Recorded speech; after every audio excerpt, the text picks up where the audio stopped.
This episode is brought to you by Only the Real Entertainment and Media Den Productions. To Livingston, to Jordan.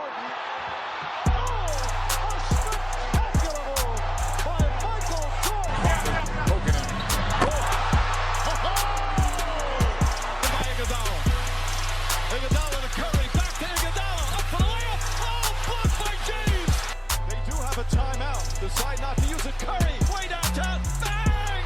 Bang! Oh, what a shot from Curry! With 6/10 of a second remaining. What's going on, y'all? This is episode 72. We are back. Cam, how you living? How you feeling, dog? About as good as I'm gonna be. I haven't been getting no sleep, bro. Like everything's been kind of just messing me up. Yeah, bro. My scheduling has been kind of weird lately. I've been noticing that, and so it's been messing with the way how I sleep. I find myself going to sleep effortlessly at 1:00 in the morning when I have changed that in my life maybe a couple years ago. But for whatever reason, outside of watching Laker games, of course, but. Like, I've literally been finding myself staying up at 1:00 in the morning and still being, like, up early. 5, like, 6? Sometimes 5, sometimes maybe 6, 6:30. But I would say on average, like, maybe 7:30. That's about 6 hours. If you could squeeze one more in, bro, you golden. That's Yeah. gonna catch up to you when you're old now. I ain't gonna lie. But it just all depends on if I'm able to go back to sleep if I was to wake up in the middle of the night. The reason why I would wake up in the middle of the night, you know what I mean? Yeah, true. It could be kids, like, you know, it could be some wild stuff that's happening, and at that point, I'll just be up. So Right. No, that's it's facts. been tripping me out. Yeah, it's been tripping me out. What's been good with you though? Ain't nothing, bruh. Started a new jail. I've been, you know what I'm saying, busy myself.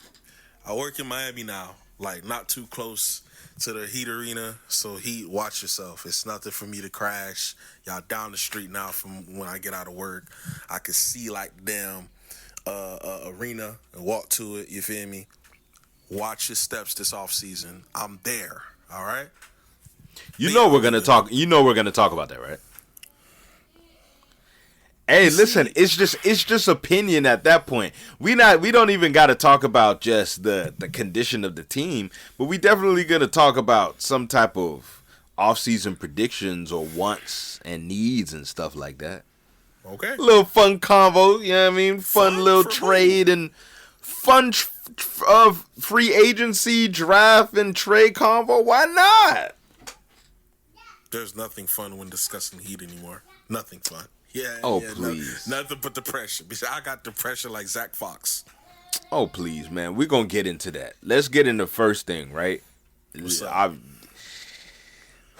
NBA Finals, man.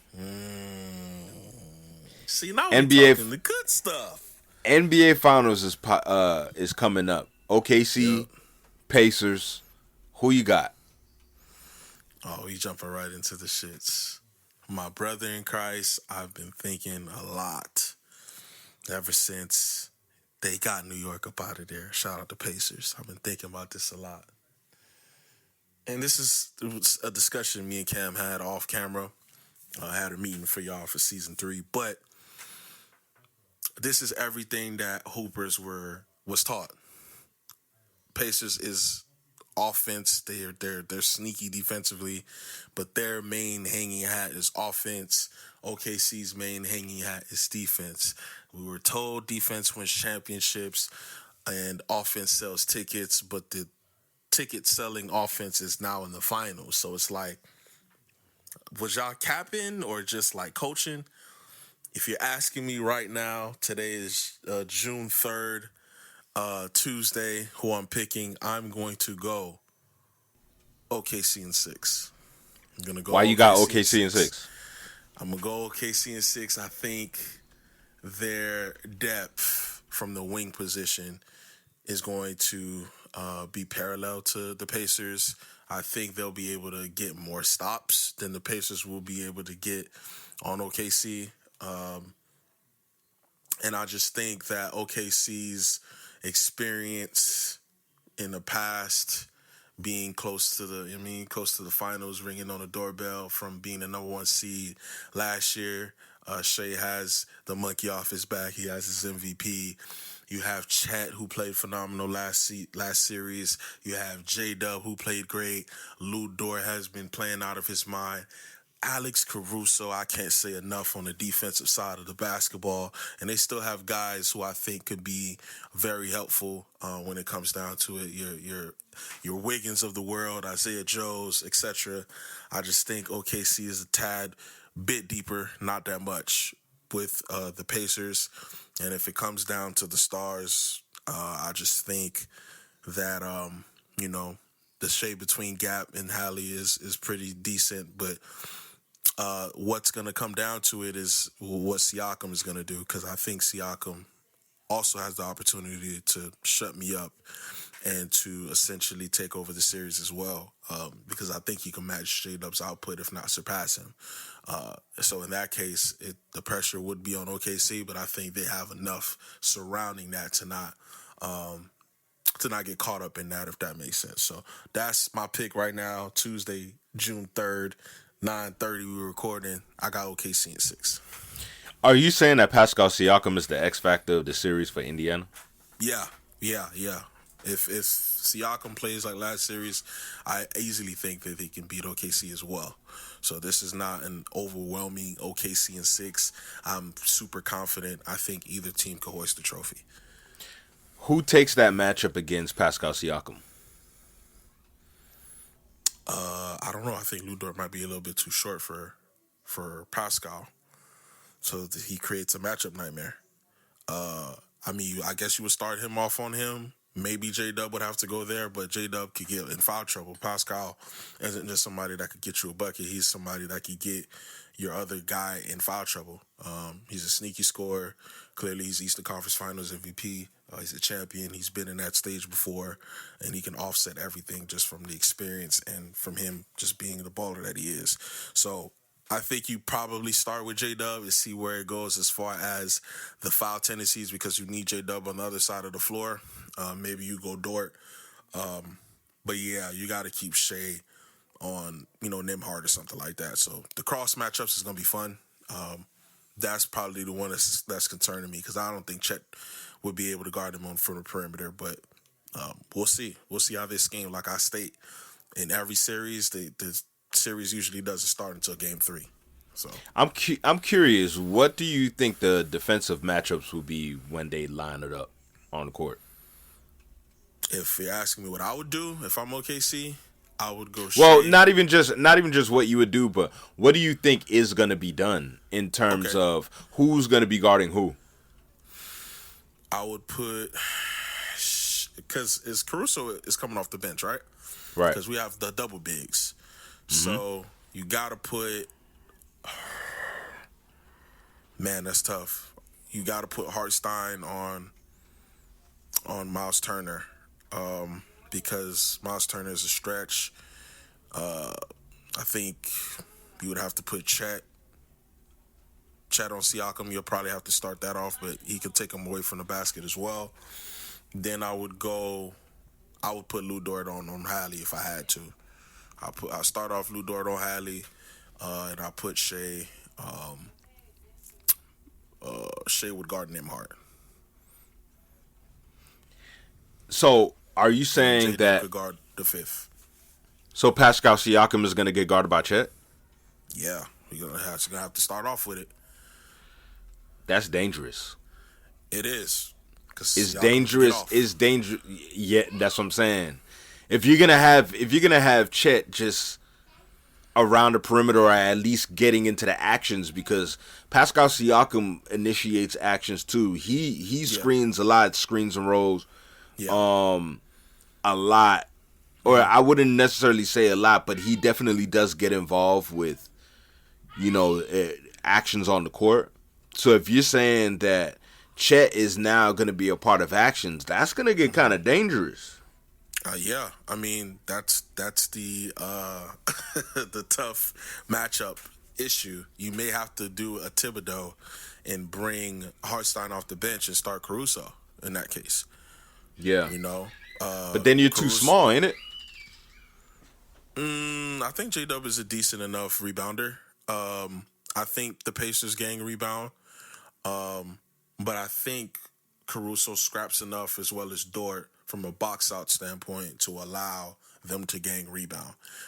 It just would depend on the actions that the Indiana Pacers would run, And again, it is based off of Siakam. What is he going to do with whatever matchup that comes across? Yeah. So now that the NBA Finals is underway, right? You got OKC in 6, right? Yeah, I do. With this coming, right? There's been a conversation that's been going on when it comes down to small market teams getting their championships now.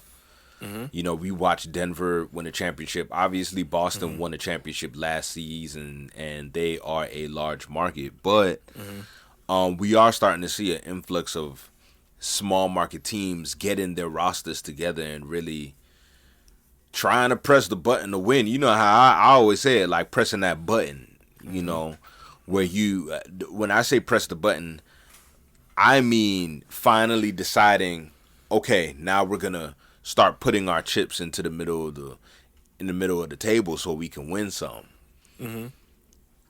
How do you think, what is your opinion in terms of how this is going with two small market teams going to the finals?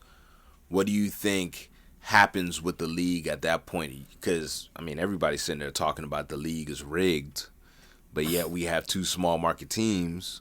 So how do you feel about it, one? And two, how do you think it affects the league, if it does? How do I feel about it is I love it. We can stop saying that, this person's one series affects their whole entire legacy. You have two new cats who haven't won yet. One of them will be champion, and it will allow us to actually focus on watching basketball.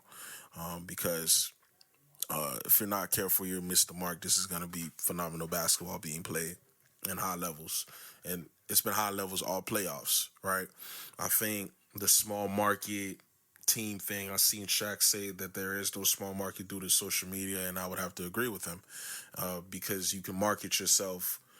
You have a platform that everybody else has. You're not waiting on a newspaper to report you. You're not waiting on ESPN to market you. You have your own fan clubs on Twitter, the Muses on Twitter. That's even a thing. You have Centel. You have popular X pages and Instagram your way to basically trump you being in a quote-unquote small market. So I think it's great for the league. It's even more so important that, even though Shea is winning MVP, he's becoming a superstar. There isn't any icons on the stage, and I think that's important to allow them to become what they are. And we've spoken about this on the pod. I don't think there will be a dynasty. I think the closest thing to it is probably OKC, which is important for them to get this chip, for them to start winning early. Because the Indiana Pacers ownership came out and said, hey, we're putting in all our chips going forward to try to be competitive. And you will continue to see small markets do so because the league is changing. It isn't one star and, solid role players and you're at the chip. It isn't 3 stars and some, not so good role players and you're at the chip. That doesn't guarantee anything. It's becoming more well-rounded, if you may. It's not just star-oriented. So I think it's great for the league. And I love the competitiveness. I have zero clue who's going to win. I say OKC in 6. Wouldn't be shocked if his Pacers are 6 neither. And I love that feeling because for a while, you kind of knew who was going to win. You know what I mean? So I'm excited for it. And I think it's great for the league personally. I want to know if either team, but especially Indiana, because I think that maybe OKC would, now that SGA is the MVP of the league this season. Mm-hmm. But I really wonder if Indiana is going to get respect if they win. Like if they're going to be looked at as, this is, how every time a team wins a championship, it seems like the next season, sports commentators, sports media members, whatever, they hold them in this regard like, well, they are the team to beat they are like nobody's gonna beat them. I don't think so, unfortunately. Yeah, you don't think they're gonna get that respect, are? No, they're not getting it now. And what's crazy is they kind of convincingly went through the East. Let's not forget they beat Milwaukee in 5. They also beat Cleveland, the number 1 seed in the East, in 5. New York Knicks is the only one that got to 6. So they beat everybody's ass. Let's not do this. You know what I mean? But they don't have no Diddy, the sexy role player. I mean, the sexy star player, I should say. You have Stephen A. discussing if Holly's a superstar or not. This is the conversations that we're having instead of assessing the game and what we're watching with the high-octane offense that they have. And that's unfortunate. You know, I think even if they win, you're looking at Holly being ranked overrated, and he's been playing his tail off this entire playoffs, making clutch basket, making clutch play after clutch play. I just think, I don't know if they're quote-unquote likable to the rest of the league, which is terrible to say because I think they play phenomenal basketball and they go 9 deep. You know what I mean? I think they're well coached. They have a championship coach in Rick Carlisle who upset my Miami Heat in 2011, and he's clearly a first ballot Hall of Famer. So I just don't think they'll be respected. I don't know if it's locale. I don't know if it's because it's Holly Burton and I don't know. For whatever reason, people are not drawing to his game or whatever have you. I don't think it'll have that same umph if, you know, they win. You know what I mean? Like, you know how, like, let's just say, for instance, the Celtics. You could never count the Celtics. They won last year. I don't know if we're going to get that same thing if Indiana wins. It'll just be like, oh, yeah, it's Indiana. Brother, they just hoisted the trophy like 4 months ago. What do you mean it's just Indiana? But again, it's that they don't have the sexy icon, star, superstar, whatever y'all want to call Holly. I think they're a great basketball team, you know, win or lose. So, will Indiana ever get the respect? You ever been to Indiana? I've been to Indiana. I haven't really hung around in Indiana, but I have definitely been in the state before. I've driven through. Nice area, nice people. I don't know, bro. Like, for some odd reason, I don't know if it's a Midwest thing, because they didn't respect the Bucks winning neither, I don't think. Yeah. The Midwest has always had this kind of like vibe where, I guess in a way, they kind of get ignored. Yeah, I don't get that. By everybody else. I don't know what that is. I don't get that. You know, I'll be honest, bro. If LeBron wasn't wearing that 23, and if they didn't win in 2016, you see the Cleveland Cavaliers this season, they were the number 1 seed, and they were right there with OKC from a record standpoint, and it was the rest of the league was just like, okay. I mean, there's multiple major cities in the Midwest that is especially popular in other sectors now, but for whatever reason, just when you take it away from the popularity aspect, like nobody really thinks about the Midwest too much. You know, you got the Northeast, you got the West Coast, you got the East Coast, the South. South is the South, yeah. Like it doesn't necessarily it's like get that much. Basketball, though, right? Yeah. You take your Chicagos of the world, okay? But Chicago, honestly, as great as Chicago is, there was a long time before drill music came into effect. Nobody wasn't really like thinking about Chicago like that. I'm not even talking about just basketball. I really do think it's a Midwest thing. You got Detroit. I think that's the reason why Detroit has a lot of chip on their shoulder too, because Detroit is such a legendary historic city. Especially if you're black. Right. So much talent there, so much good people there, so much different stuff that you can learn from Detroit. Yep. And probably the nation has taken from Detroit and used it as their own. But I don't know. A lot of you niggas are rapping the Detroit beats. Yeah, let's not get it twisted. Yeah, but I just think that because they're in the Midwest, it's different. Like they're like the middle child. Yeah, that's the perfect explanation. I don't know. The Midwest wasn't so bad. Granted, I went in the summertime, of course. I'm South Florida baby. I've been to the Midwest during the wintertime. Yeah. My nose was froze off. Yeah, it was 0-degree weather in Ohio with black ice. Wasn't fun. But I would go back. It's different from what we have down here. We've been to Cleveland, driven through Indianapolis, and pretty much all the major cities in Ohio. Cincinnati, we went through there as well. But I'm interested in the Midwest for whatever reason, bro. Like, it's a different pace. The people are different. I don't know, bro. Like, you're right, though. It is deeper than basketball. I think they're absolutely treated like the middle child for whatever reason. Yeah, it's I don't know. It's the most weirdest thing. So you don't think that they would ever get that respect? I don't think so, bro. Like, what would it take? Because we were really young when Reggie was Reggie, right? I kind of remember Reggie, but I don't remember Reggie, if that makes sense. Even though they were in the finals in 2000, it was just like, we know they're gonna lose to Shaq and Kobe, whatever. Like, they made it to the finals. What are we whatevering about? You know what I mean? And I don't know, bro. I don't know if they're gonna get that respect.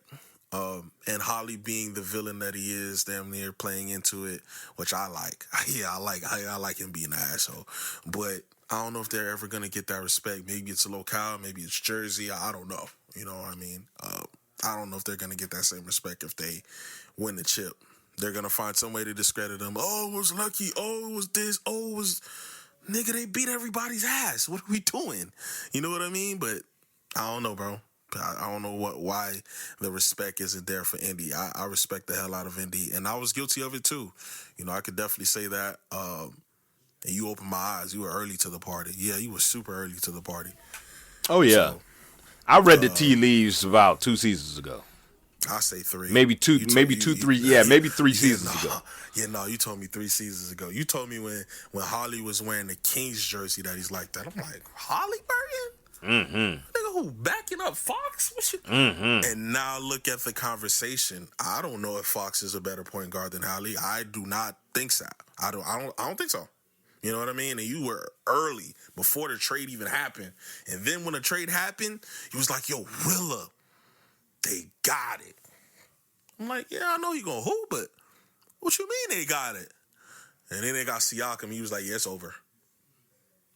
I'm like, yeah. And they start walking niggas down. You know, they damn near beat let's talk about it. They damn near beat Boston last season. They could have very well been in the finals had they closed these games. I know they got swept, but if you actually watch the games, they damn near beat Boston. So at what point do we continuously say that it's luck? It's not luck. You don't beat an NBA team 4 times in 7 games multiple times to say it's luck. Sorry. I'm not subscribing to that. What position do you have Tyrese Halliburton, I guess, ranking of young stars? Because I don't care what Stephen A. Smith say. I rock with him, but Tyrese Halliburton, at the very least, is a star. For sure. Yeah, that's at not the even a least. Question. It's not even a question. I'll probably take Ant over him. I'll probably still take Luka over him. SGA is a little bit older or around the same area. I'll take SGA over him. I'm not taking Lonzo Ball over him. And you're talking about just guards, right? I'm thinking guards right now. Like ones and twos. I'm taking Holly over Ja right now as well. Okay. LaMelo Ball. No, I got Holly over LaMelo. I'm just gonna start throwing out names. Go ahead. You already said Ja. Yeah, I got Holly. You already over said Ja. Ant. No, I got Ant over Ja. I mean, I got Ant over Holly. Holly, right. Trae Young.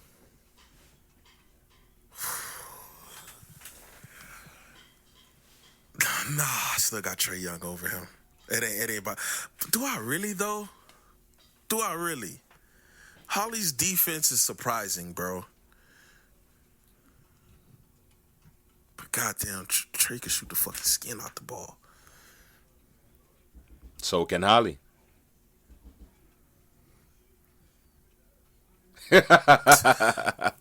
Now you stumped. Like it when you start digging into the trenches. Nah, bro, because you know how I evaluate players. That's why you doing Yeah. this. Yeah. I guess I would have to put Holly over Trey. That ain't by Why? much, but the defense, bro. Okay. The defense. I've watched him continuously get picked on all postseason. You've watched it too. There has been some games where he damn near looks, dare I say, like the best defender Indy has in the perimeter, and it's shocked me. So if it's shocking me, it's shocking scouts and it's shocking the coaches. I'm gonna go Holly. Yeah, I'm gonna go Holly. Cade, I got Cade over Holly. you do. I do. I think Cade could take over a series in a heartbeat. I think he's total package. I think he could be an MVP candidate. That's how high on Cade I am. Cade is like that. Donovan Mitchell. Nah, I got Donovan Mitchell over Holly. Darius Garland. I have Holly over Darius. It's pretty wide now. Austin Reeves. I have Holly over Austin Reeves.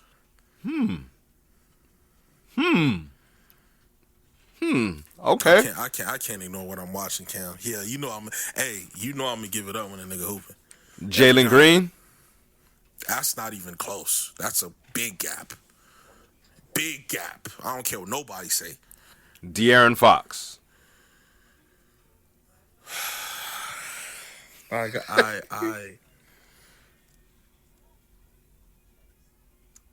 got Holly over Fox, man. Huh?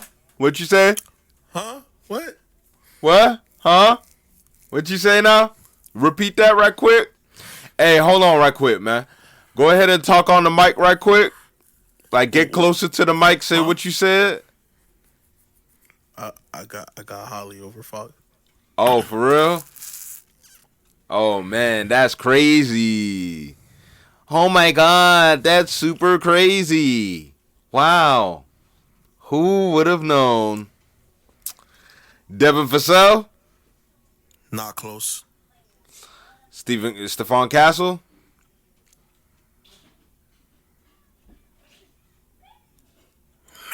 You know how high on Castle I am. Hey, man, he's a bucket. Upside, he could surpass Holly. Right now, I'm taking Holly. Okay. Steph Curry? Nah. Curry got him by good margin. Let's relax.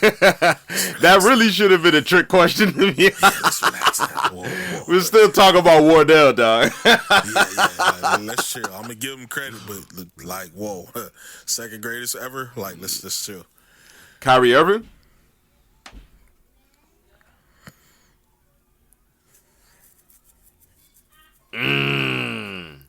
Wow, a pause like that. Hold on, ladies and gentlemen. What is he about to say? What is Rilla about to say? I'm gonna go. Oh shit. I'm gonna go Kyrie, man, but it's not a big margin.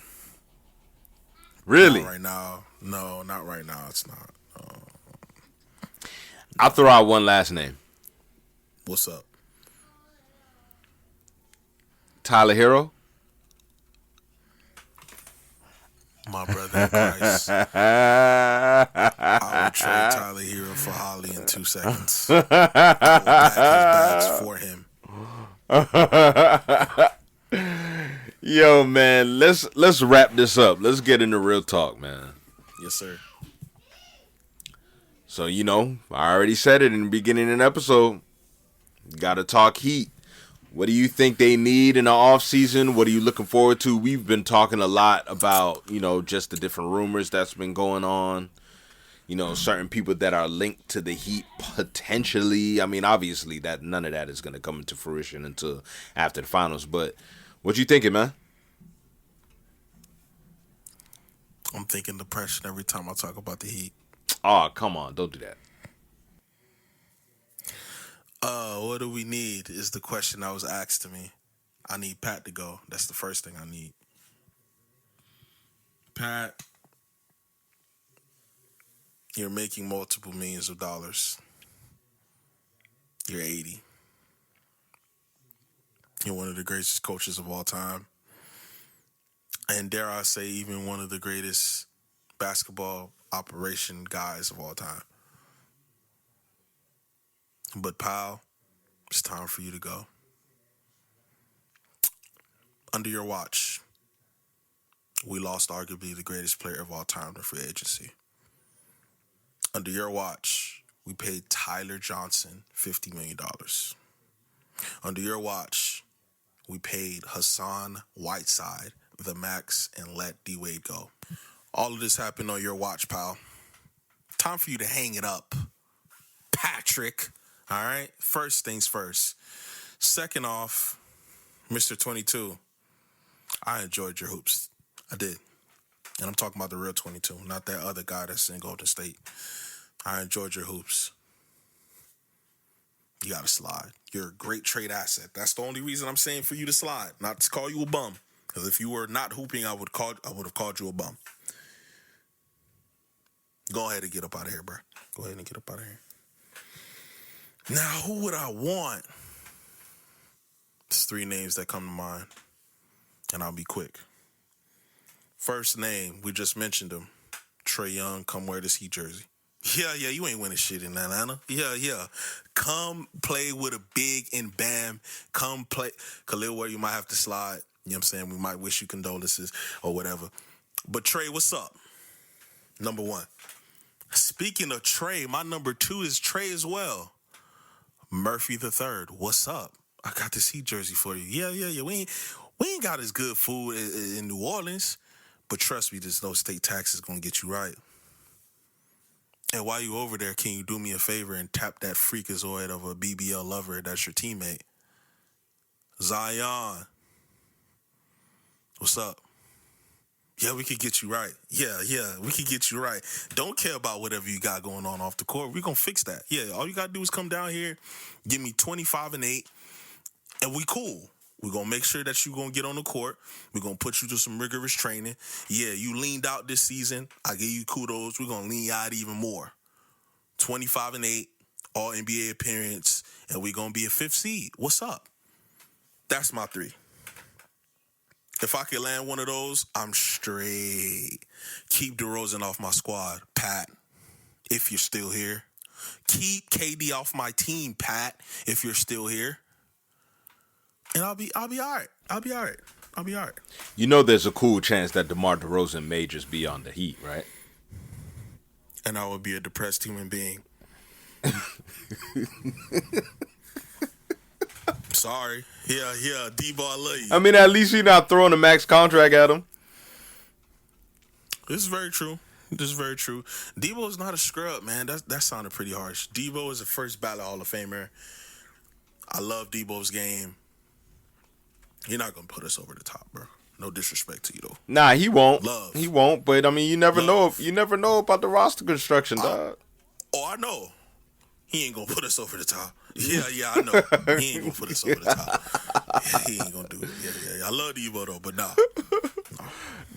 Great episode, man. Great episode. We gonna holla at y'all later, man. Appreciate everyone tuning in. Like, comment, and subscribe, and follow us on social media at @MediaDen_ and at Young Rilla. Keep it a lot, and more importantly, keep it real, and we'll be back next time. Peace.